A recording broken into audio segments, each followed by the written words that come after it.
So I am Ochanya McRoberts-Wells. I have worked um, alongside CFK for many, many, many years. And I would say within the past 5 years or so, I joined as a behavior specialist. And what they have me doing specifically is what we call a behavior chat. The behavior chats are for parents and caregivers who have friends at home who just need a little extra support, whether it's the terrible twos or my kid just got a diagnosis, like how can I, or what should this look like? And so this is the first program that I've done outside of the behavior chat. Um, but as you know, with childhood development, there are so many things that just kind of weave and kind of dance very closely together. And so a lot of these things come up whether you have a diagnosis or not, or whether there's a behavioral concern or not. Sometimes it's just developmentally like, okay, kids don't want to go to bed because FOMO is real, right? So we're going to get into a little bit about that. But I've been rocking with behavior for about 20 years now. This is my love language, and I'm really excited to spend some time with you guys today and hopefully chip away at some of the things that are keeping you guys up at night. No pun intended. We're gonna walk through this. Okay, so the ugly hour. Dun dun dun. What does that even mean? It's one of those things where people always say, like the terrible twos or this or that, and things have this horrible stigma around them. And I think sometimes the manifestation of that stigma kind of gets in our way a little bit. So let's break down what we're talking about when we're talking about the quote unquote ugly hour. You guys named it, right? It's challenging period like right before the children and sometimes parents experience that heightened frustration, resistance, or like any emotional turmoil as soon as bedtime approaches. Typically, it involves behaviors. So there could be some resistance or procrastination, tantrums. And I know typically, like if a kid's like, no, I'm not doing that, we're like, that's a tantrum. Actually, I'll give you a behavior nerd definition of what a tantrum actually is. We'll get into that. But then also like that procrastinations, as we talked about, that resistance of like, I don't wanna, I don't wanna, I don't wanna. Um, and typically, it could be an hour, it could be two, it could be three. It's kind of like the witching hour before bedtime, where everything is literally the upside down, and we're trying to figure out how to survive, how to get everybody in their places, and then ultimately, like, when can we unplug and get that rest for ourselves as well? Okay. So, when you're talking about any kind of behavior or any kind of difficulty, there's always a why behind the what. Okay. Sometimes the why could be very obvious, and sometimes those antecedents or those whys can be a little more like inconspicuous. Like, I don't know why you did that. Um, but if you're working with a child or a group of children that don't have the emotional maturity or maybe the language formation to actually communicate why, sometimes you have to put on your investigative hat, right? And do a little digging there. And so oftentimes when kiddos are struggling right before bed, there is often a mix of both physical tiredness but also emotional struggles. So if you think about like when all of our kids were babies, right? So like I have a 1 year old at home. Pray for me, all. I have a 1 year old. Okay. When he is overtired, it's almost like you ever meet anybody where coffee has the opposite effect on them? Like instead of making them tired, they get like, instead of like waking them up, they get like a little tired, a little drowsy. And it's the opposite effect. Like it's the same thing for when a little person gets overtired. It's like they've almost reached this threshold beyond return where everything from their like their brains to their nervous systems, like everything is just like, I can't compute, right? um a lot of times that transfers into emotional, I don't like this feeling, but I don't know how to describe it to you. So I'm just going to throw myself on the floor and hopefully delay all of the things you're asking me to do instead of just doing them. Right.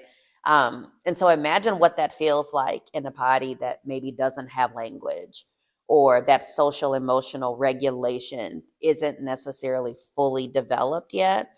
That's really difficult. That's really difficult to do. Um, so you got the physical tiredness paired with emotional struggles, but then also that need for rest meets their need to control something, or they want that attention, right? When I think about, and this goes for kids who are neurodivergent or neurotypical, it doesn't matter. Our kids try their hardest to stay buttoned up at school every single day. They try to stay buttoned up, and then they come home, and finally it's just like, right? It's that safe space, it's familiar, it's that unconditional, right? There's no social pressure. There's no, like, it's like, all right, this is my safe space and gloves are off. Um, and so when you're combating the need for rest, but also the need to feel like you're controlling something, even if it's all right, you know, here, I laid out your pajamas today. I don't want to wear those pajamas. I hate them. The tag's itchy. Oh my God. Like, there's always something, right? And this is where we have to kind of ease ourselves in and say, like, okay, is it really worth the battle of that wills in the moment? And we'll get into that. We'll get into that. Um, but there's always a desire for either control or some sort of attention, especially if they know they're getting under your skin, right?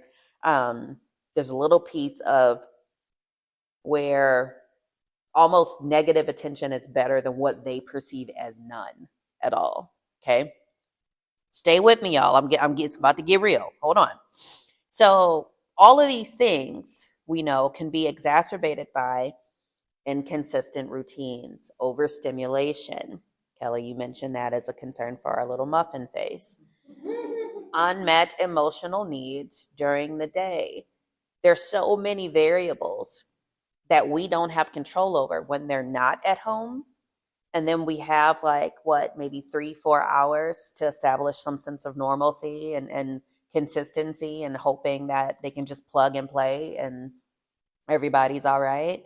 That's just not realistic, especially when you add more children in the mix with additional needs or additional responsibilities.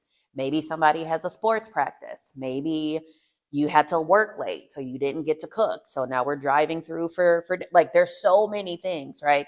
So when I say inconsistent routines, please hear me. The expectation is not that we're sitting and we have it all figured out, and that the day is not going to thwart everybody's expectations, because that's just not life. Like, things are going to change, right? What I'm talking about is the grace and how we are pivoting and moving around those barriers. Because if we're hand flapping, right, and flailing about like a windsock, guess what? Our children are also going to tap into that same energy and say, well, mom's freaking out. I guess I'm going to freak out too. Woo! Or, this isn't, supposed to be happening. And this is how we respond when things happen and they're not supposed to. Woo! So some of this consistency or lack thereof often kind of taps into what we are doing or what we're not doing.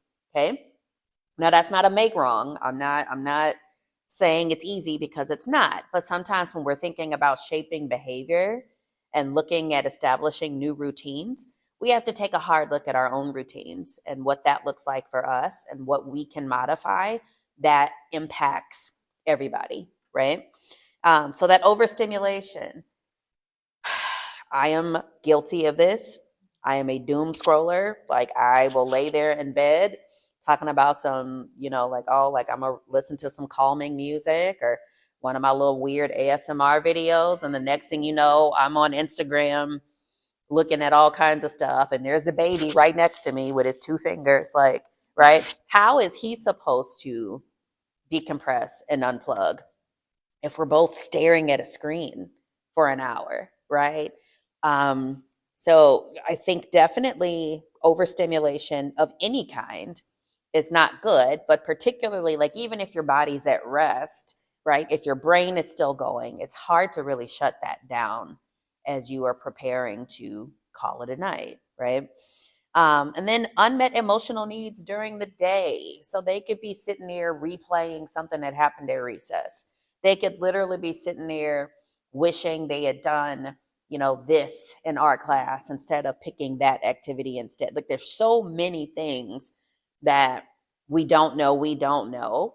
Um, and all of this is just swirling around. And because we are safe spaces, we're moms, we're dads, we're grandmas, whomever, right? Like I don't need to tell you why. You're just supposed to allow me to do this because this is the one space I should be allowed to do this, right? So sometimes those unmet emotional needs during the day can also tap into sleep disruption and just having a difficult time with winding down in the evening, right? Like we are exhausted. There's a strain on parental rest. Um, that time, the ugly hour is hard on everybody, especially us. Oftentimes, it does involve managing emotions and enforcing boundaries. And sometimes boundaries as a parent can feel a little icky, right? Sometimes boundaries as a parent can be a little bit much, a little bit too much, depending on the age of the child. So there's some things to consider there. But also, everybody just wants to go to bed. Like, we all want the same thing.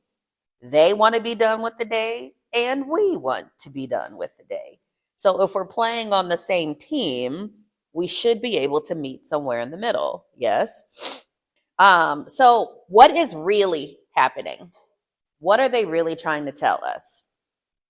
Again, that why behind the what. I need comfort. Maybe I'm overwhelmed. I don't want to be alone right now. I don't know how to calm down. If you can remember these four things, no matter what your kid is doing, if you can remember these four things, likely you will be able to identify, and sometimes maybe it's more than one of them, right? I don't know how to calm down. And because of that, I don't want to be alone. You see, like some of these things can kind of go together. Usually, when you understand or you start to think through the lens of this is happening because, it helps kind of take the emotional, you're just being a little poop stain tonight, aren't you? Like, you're just being a little stinky face, aren't you? Like, it's time for bed, bro. And so when you can take that personal out of it and really focus on the why behind the what, sometimes that can help identify, okay, as a parent or as a caregiver here, what do I need to do differently in this situation? Okay. Okay, Ochanya, so that's all lovely and everything, but now what? What do we do now? Um, there are some calming strategies, and this is kind of a carryover into some of the behavior chats that I've done, which I also encourage you guys to attend as well if you have interest in those areas. But calming strategies can be as simple as dimming your lights, reading a quiet story, breathing or stretching is a good one. If you've got a kid that has a lot of wiggles and they need a lot of right exertion, getting that wiggle time or getting that movement break out, and then pairing that or following that rather with something relaxing, deep breath. They're getting the energy out in a way that's controlled, right? You're still the person that's like, all right, 1, 2, 3, 4, 5, 6, 7, 8, 9, 10. Okay, deep breaths, right? So you're still a part of it. It's something that all kids can do, even if you like, there's videos that you can do, right? For different like de-escalation. Soft music is always a good one. And then keeping the same order every night. Again, not impossible, right? But if you can have something that is rootness that you kind of do as a rule or a ritual or some sort of routine. It's the same reason why, for the most part, Ben, don't say anything. Kids are different at school, right? There are rules and rituals and routines every morning. In grade school, we said the Pledge of Allegiance. Like it was like clockwork. Like you knew exactly what was going to happen. And so when these routines become anticipated, you see, it's like, oh, we're doing this again. Oh, wait, we've done this now 3 nights in a row. Okay, it's Saturday and we're still doing the same thing, right? The routine is established. Okay, this isn't going away. So, what I'm doing to get out of going to bed or what I'm doing to get out of putting on my pajamas is not working because the routine is still there. Now, I'm guilty of it as well. I've been practicing behavioral strategies for 20 years. I've had a son for one. And there are days where I'm like, okay, fine, just eat the peanut butter puffs, fine, right? And you just want to give in and you just want to say, all right, it is what it is. Um, it's okay. It's okay. That's going to happen. But just know that when that does happen, the more often it happens, and it only needs to happen once, they've learned, yes, they remember and they say, well, the last time I did this, I got out of doing that. The last time I did this, you responded in this way. And so they may pull that out of that pocket because that's just kind of how the brain works, right? Behavior is a survival thing. Like it's not like, especially like the younger the child, the first thing kids do that could be considered behavior, which is nothing but communication, is cry because they don't have language. So what does a baby do when they need something or when they don't want something or when they're uncomfortable or when they cry? That's their indication that something is needed. So if you think about behavior through the same lens of what are you communicating to me right now? You see where I'm going with that? What are you communicating right now? And then helping them shape that in a way where it's like, okay, I think you're telling me you might still be a little hungry. Do you agree or disagree? It's as simple as that. And it's like, yeah, well, because I didn't get to finish and such and such got an extra cookie and I felt like, and it's like, oh, well, that's a quick fix, right? Even if the answer is no, you're still validating, okay, I hear you now. Your words are more valuable to me than what you did over there, right? And that's what we want to do. We want to reinforce language and try to help shape behavior. Okay. But yeah, the keeping the same order every night, I mean, it is not going to come overnight. If you have children that can communicate with you in a way that's constructive, ask them. Make them a part of building that routine or establishing, right, those expectations. Like, all right, y'all, everybody is struggling with bedtime right now. What are some things you would like to see as a part of your bedtime routine? Just because you're asking them doesn't mean you have to automatically do it. They can be like, well, I want to go down a roller coaster 3 times and then go to bed. Clearly, there are no roller coasters in your bedroom unless you're like Bruce Wayne or something and I don't know about it. Okay. So making them a part of those discussions, you'll get less resistance with the routine if they've been an active like part of it. Right? Ben, have you ever done like a classroom contract where everybody talk? So and the buy-in is nuts, right? Most of the time. Yeah, absolutely. So getting them to be a part of the solution. And then that's something they can be proud of. And then when they do struggle, it's like, well, this is what you said. Like, I didn't say this. You said that this was important to you. It's okay for you to change your mind, but let's talk about it. You see? Um, Again, easier said than done, I know. But these things with time can help eliminate some of those things you guys are struggling with for sure. The power of choices. Um, Time warnings really help with some of those transitions. Um, some kids love timers. Some kids are very triggered by timers. So just be careful with the timer thing because it can either help or hurt the situation. But time warnings, especially like if we lose track of time and then the next thing you know, we're all hurried up trying to get everybody, okay, come on, guys, go, go, go, go, go. And they were calm and collected, but now you're rushing. So now they're irritated that they're being rushed because you have to rush. And it's just a trickle down, right? So just a quick, like, all right, guys, in 10 minutes, we're going to start winding down. and stick to that.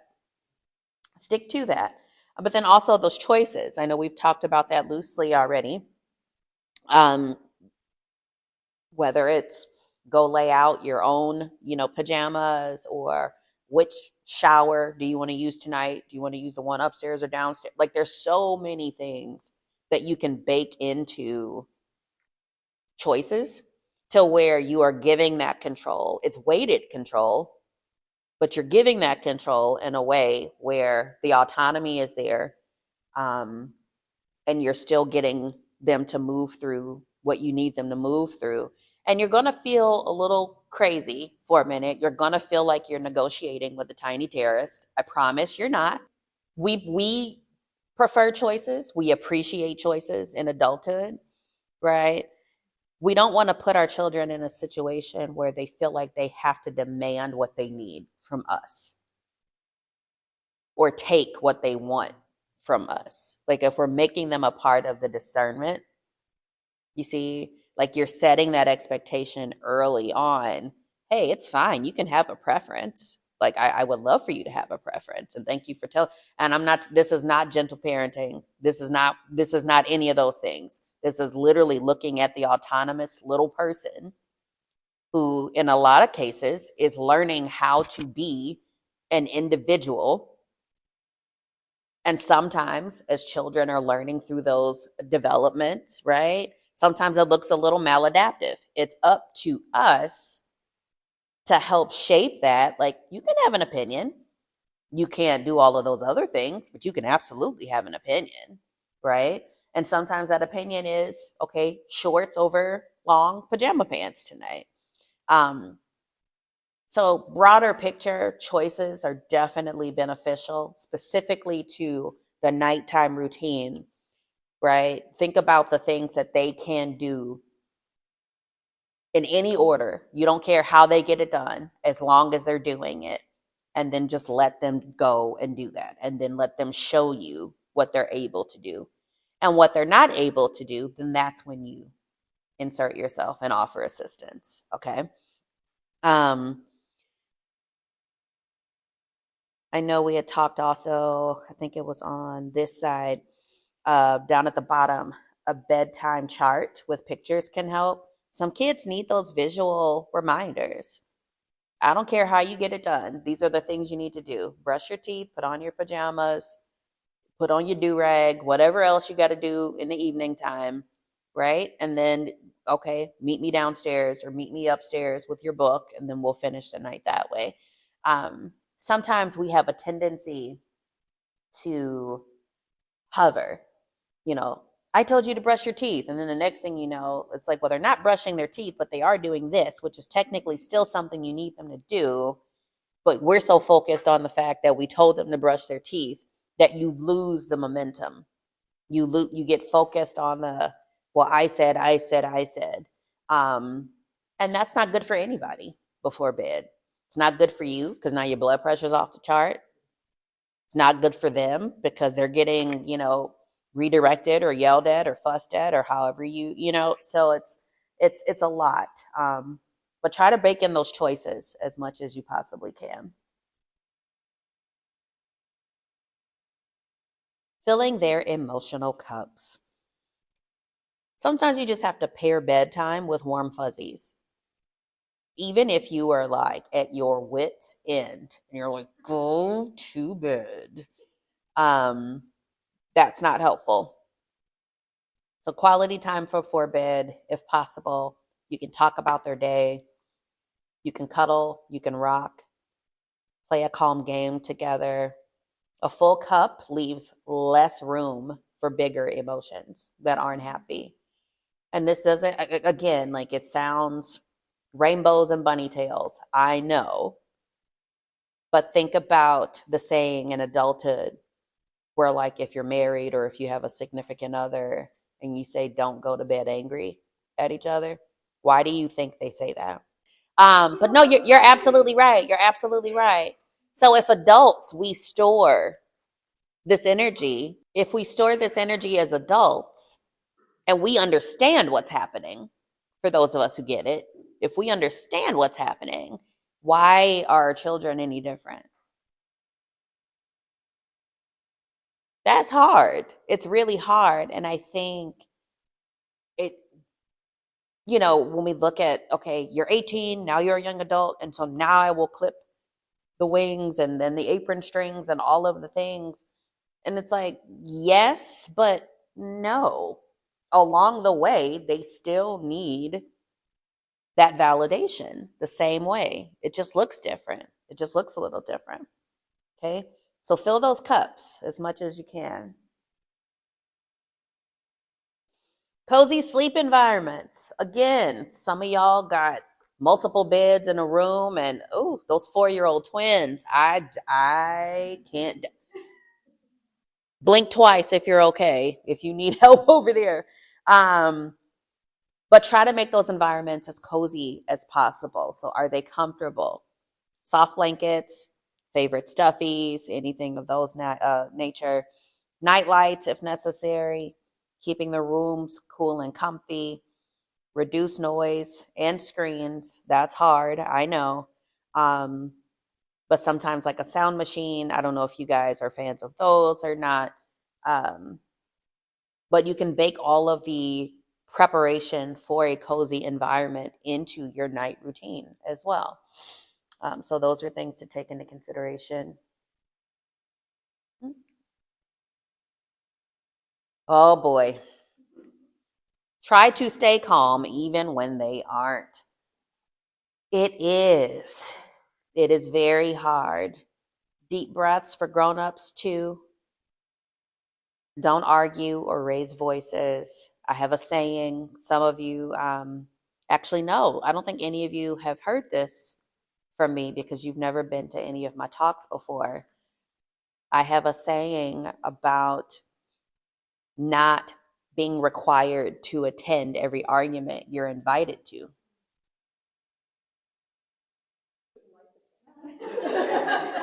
Oh, thank you, girl. Thank you. I thought it was good too, right?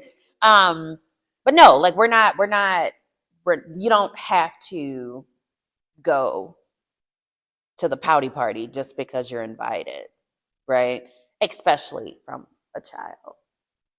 And so if we can get out of well, I'm an adult and you're not gonna for just and that's easy because you still need to have the balance, you still need to have the boundaries, you still want to establish that respect. But once a child understands the concept of respect, and you'd be surprised how early this comes about, right? Like there's a little give and take there. There's a little give and take there. Um, so don't be out here arguing with your children. Be the calm in their storm. Again, if we're focused on the why, those 4 things that are likely driving what it is you're getting from them that evening or on those evenings, how can you interrupt that? How can you break that sequence? How can you, instead of going down the hill with them, right? How do you bring them out of that? How can you help pull them out of that? Using a soft voice, gentle reminders. Again, easier said than done, especially when you've got twins or 3 kids in one room and you're just like, enough. Like, I know you guys heard me. Like, yeah, get firm. There are times where you absolutely need to be firm. But then there are also times where it's like, okay, I don't like yelling. You just like your behavior is upsetting me and it's making me yell and I don't like that. So if you don't like being yelled at and I don't like yelling, what can we both do differently here? Right? You're not bargaining, like you're reaching an agreement.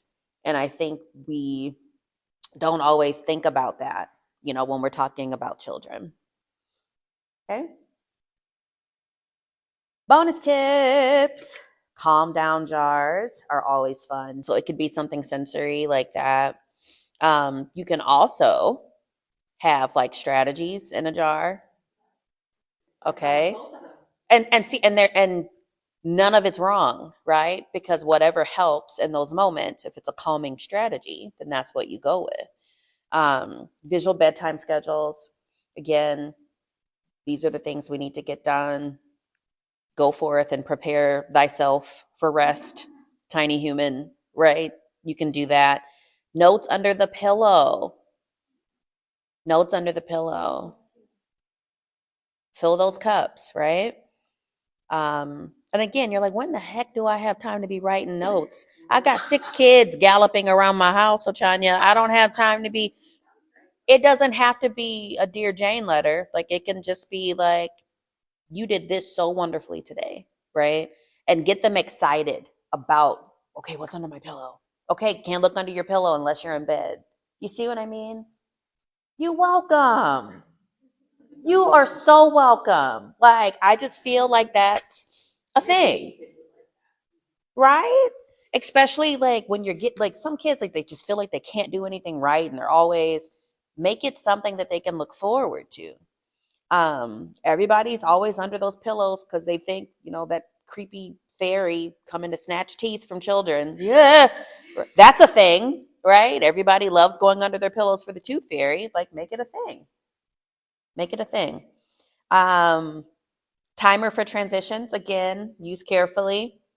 And then bad time affirmations, like I am safe, I am loved. Like, there's a reason kids learn things well when they are in song or rap format. There's a reason, right? Um, so again, if there's a routine that you bake in, it can even be tied to the little notes under their pillows. Like, everybody reads their note out loud, or maybe if your child doesn't read yet, maybe it could just be a symbol that finds, oh, it's a heart. What does a heart mean? It means love. Yeah, mommy loves you, right? um there are ways to kind of bake that in, so the last thing that they think about or the last thing they hear is something positive. It's something encouraging, and affirming, right? All right. And when it still feels hard, because these are not magic tips. Like, you're not going to do a week of this and then everybody's like, yay, all the bedtime problems. Like, there's going to be highs, there's going to be lows with all things behavior related. Um, there are these things called spikes or extinction bursts, ultimately. And ultimately, that means, a kid is going to pull out some old tricks from time to time to see if they still get them what it is they're looking for, whether it's attention, whether it's for something tangible, whether it's to get out of doing something, um, or whether they just like the way it feels. Like, some kids prefer to jump on the bed for 15 minutes because it's like, okay, this is great. I enjoy this. It makes my head feel funny. And then they're ready to lay down. So, regardless of the why behind those whats, it's not gonna change overnight. So, but if you're giving it everything you have and you are just like, we need help, you can always talk to your pediatrician. You can talk to a therapist. If any of those sleep troubles continue, if they seem like unusually anxious or upset about the next day or things of that nature, or if you're also just feeling overwhelmed and just need some help, right? There's nothing wrong with that. Um, Time does not have to be a battle. Um, we know we love our kids. We love our kids inside and out. So, with that love, adding a little bit of routine, and finding our patience wherever that patience may live right now, that ugly hour can be turned into a peaceful wind down. The end.